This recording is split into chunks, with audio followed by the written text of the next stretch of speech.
ব্যবস্থা করে দেয়। এইবার মার্কেট করার জন্য আলীর কাছ থেকে 200 দিরহাম নিয়ে আসছি। সাহায্যে এই যে 200 দিরহাম তোমার হাতের ভিতরে দিলাম বাবা, সব চাইতে ভালো পঞ্চগড় মার্কেটের ভিতরে সবচেয়ে দামি মার্কেটের ভিতরে যাইবা, বিবির জন্য তুমি গহনা কিনবা, সোনো পাউডার কিনবা, নিজের জন্য পোশাক কিনবা, বর হয়ে তোমাকে সুন্দর করে বধূ আনার জন্য যাওয়া লাগবে।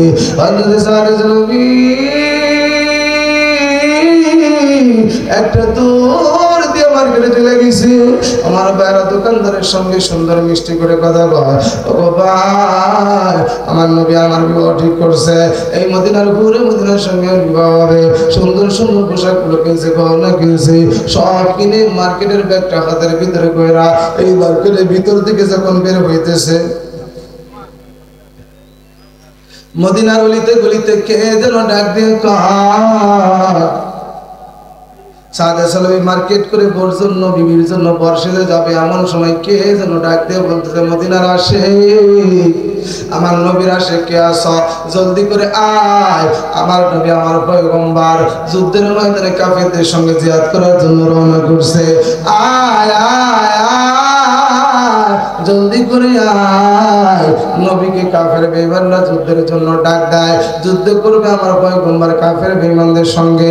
নবীর সত্যকারের খাটে আসে, কে আসো নবীর জন্য রক্ত দিবে, জীবন দিবে, জলদি করে আয়। সাদে সালামি যখন এই ডাক শুনছে, নবী আমার যুদ্ধের ময়দানে যায়, সঙ্গে সঙ্গে তার মার্কেটের কাপড়ের ব্যাগগুলা, ওই শপিং ব্যাগের ব্যাগগুলা হাতের ভিতরে নিয়ে আবার দোকানের ভিতরে একটা দৌড় দিয়ে বলতেছে, দোকানদার ভাই আমার মার্কেটগুলো একটু ফেরত নিয়ে তুমি দয়া করে আমাকে টাকাগুলো রিটার্ন করে দাও। দোকানদার ডাক দিয়ে বলে, ভাই নবীর সুন্নাত হলো বিক্রিত মাল যদি প্রয়োজন হয় ফেরত নিতে হয়। আর আমাদের কি কপাল হইল ব্যবসায়ী ভাইরা, আল্লাহ রসুলের সুন্নাত তরিকা হলো যদি ব্যবসা করতে পারেন, রসুলের সুন্নাত হলো বিক্রিত মাল যদি কেউ ফেরত দিতে যায় ফেরত নেওয়া লাগবে। কিন্তু আমরা দোকানের ভিতরে এবং শপিং ব্যাগের ভিতরে লিখে রেখেছি বড় করে বিক্রিত মাল ফেরত নেওয়া হয় না, নাউজুবিল্লাহ। রসুল বলেন, না না না। ওই দোকানদার বলে, ভাই আমার নবীর সুন্নাত হলো বিক্রিত মাল ফেরত নিতে হয়, আমি ফেরত দিব, অসুবিধা না, কিন্তু তুমি এই মাত্র কত সুন্দর গল্প গুজব কইরা বিবাহ করার জন্য বধূ আনার জন্য তুমি রওনা করছো রে ও ভাই, কিন্তু তুমি আবার মালগুলো ফেরত দিতে চাও, বিবাহ ভেঙে গেল, কোনো অসুবিধা হইল নাকি? ডাক দিয়ে বলে, না না কোনো অসুবিধা হয় নাই রে ভাই, কোনো সমস্যা হয় নাই, আমার বিবাহ ঠিক আছে। কিন্তু কে যেন ডাক দিয়ে কয়, আমার নবী যুদ্ধের ময়দানে যায় আর আমি স্যার, আমার নবী আমাকে এত ভালোবাসে, আমিও আমার রসুলকে আমার জীবনের চাইতে বেশি ভালোবাসি। নবী আমার যুদ্ধের ময়দানে যায়, কাফের বেঈমান আমার রসুলকে তার বেদে আঘাত করবে, আর আমি এদিকে বর্ষায় যা সুন্দর করে বধূ আনার জন্য আনন্দ করতে যাইব। আমার রসুল যুদ্ধের ময়দানে আমি বিবাহ করার জন্য শ্বশুর বাড়ি যাইব, আনন্দ করব, আমি নবীর কাটে আসি হতে পারবো না। দয়া করে তুমি আমার টাকাগুলো ফেরত দেয়, আমি তরবারি কিনবো। একটা দৌড় দিয়ে তরবারি, সুন্দর একটা বড় তরবারি কিনছে, আর একটা দোকান থেকে বড় একটা কালো কাপড় কিনছে, মাথা থেকে পা পর্যন্ত পেঁচায়া পেঁচায়া পুরো শরীর ঢেকে ফেলছে, ঘোড়ার উপরে উঠা নবীদের যুদ্ধের ময়দানে হাজির।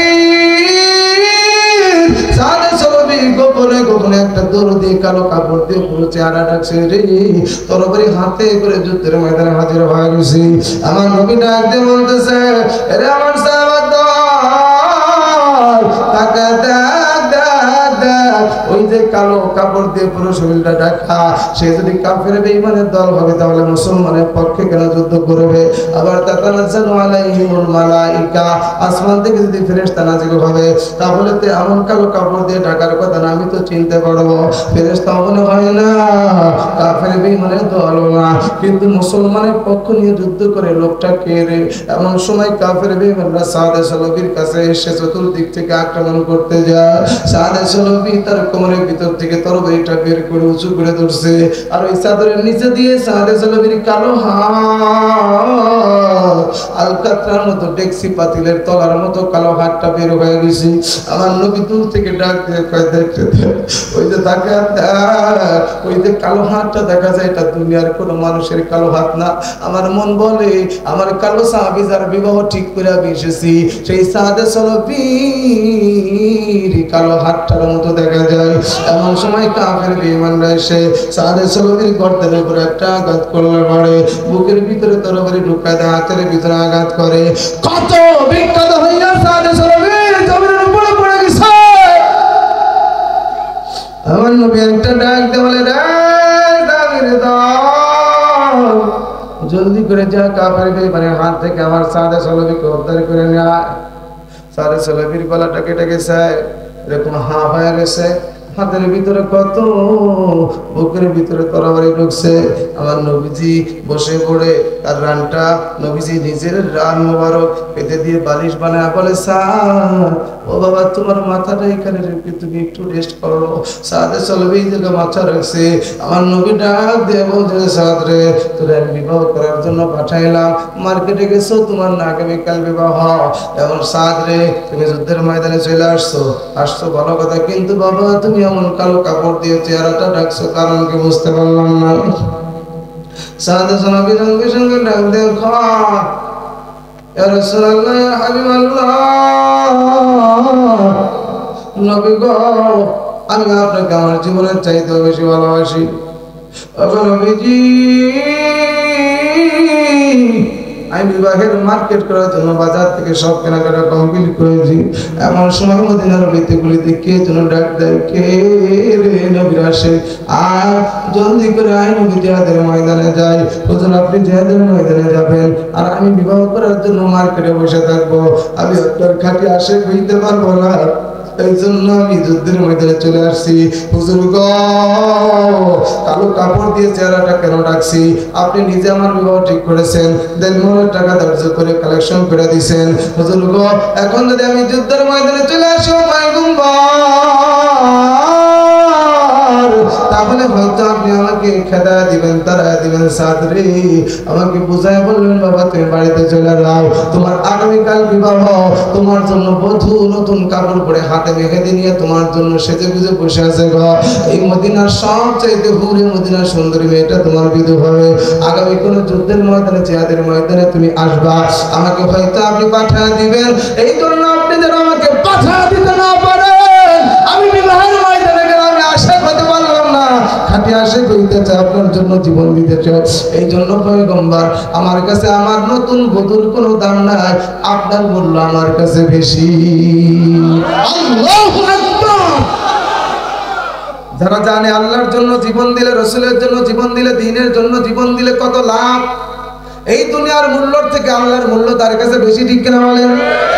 নবীজি এমন সময় সাদে সালাবের দিকে তাকায় নবীজি চোখের পানি ছেড়ে কান্দে। সাদে সালাবি গল্প করতে করতে চোখ দুইটা বন্ধ হয়ে গেছে। নবীজির রান মুবারকের উপরে সাদে সালাবি চোখ বন্ধ। এমন সময় নবীজির চোখের ভিতর থেকে গরম এক ফোঁটা চোখের পানি পড়ছে সাদের কপালে। সাদে সালাবি চোখ দুইটা খুইলা তাকায় দেখে আবার নবী চোখের পানি ছেড়ে কান্দে। একটা ডাক দিয়ে কাতর সুরে বলতেছে, হুজুর গো আপনার চোখের ভিতরে কেন পানি? ও পয়গম্বর আপনি কেন কান্দেন গো? আল্লাহর দরবারে কি আমি কবুল হই নাই? আপনার চোখের ভিতরে কেন পানি ঝরে? আমার রাসূল ডাক দিয়ে বলতেছে, সাদ রে আমার চোখের ভিতরে পানি, তোর ভালোবাসা তোর প্রেম দেখে আমি আমার চোখের পানি ধরে রাখতে পারলাম না রে বাবা। আমার আল্লাহর দরবারে কবুল হয়ে গেছে, তোর জন্য জান্নাত অপেক্ষা করতেছি। আমার নবীজি এমন সময় হঠাৎ করে সাদে সালাবি কালেমা পড়তে পড়তে দুনিয়া থেকে বিদায় শহীদ হয়ে গেল।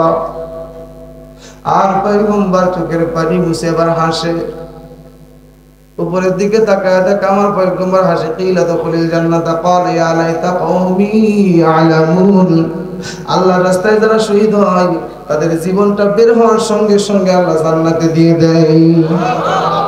সাদে সালাবির রূহটা এবার জান্নাতের ভিতরে চলে যায়, আর জান্নাতের গেট থেকে ফেরেশতাদের রহমতের ফেরেশতার হাত থেকে হুরে গিলমানরা সাদে সালাবির রূহটা নিয়ে টানাটানি করে, কারাকারি করে, আমার বন্ধু আমি নিয়ে যাব।